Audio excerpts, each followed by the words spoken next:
Hi guys, BJ Posnecki.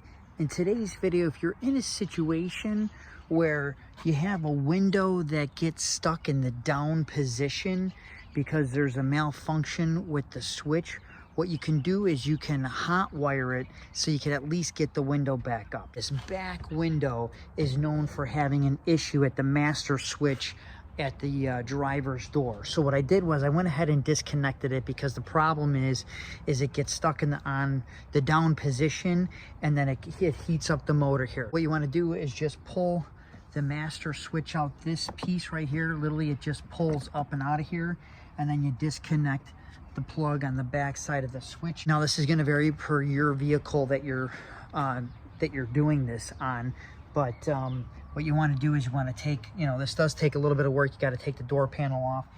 For the most part, these door panels, usually you just grab around the perimeter on the bottom and pull them up. There may be some bolts that you have to kind of uncover. Your best bet is to Google or YouTube your specific vehicle how to get the door panel off.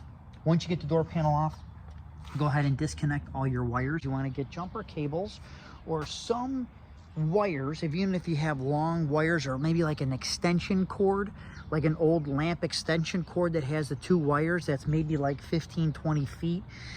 Cut the plugs off, the male and the female off of it, spread the wires a little bit, connect them. We need to get a power source, so we're going to hook up to the positive and the neutral of the battery. I've got a piece of wire on the other end of my jumper cable clips. Here's our motor here.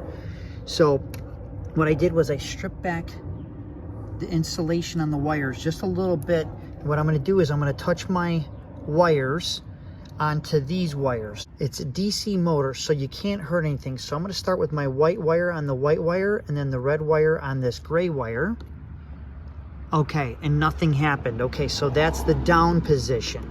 So what I'm going to do is I'm going to flip these. I'm going to put my red wire on this white wire with the purple strip, and my white wire on this gray wire, and there she goes. And that will at least help you get the window back in the closed position until you can get it into the mechanic shop or the dealership. If you like this video, please like and subscribe, and we'll see you in the next one.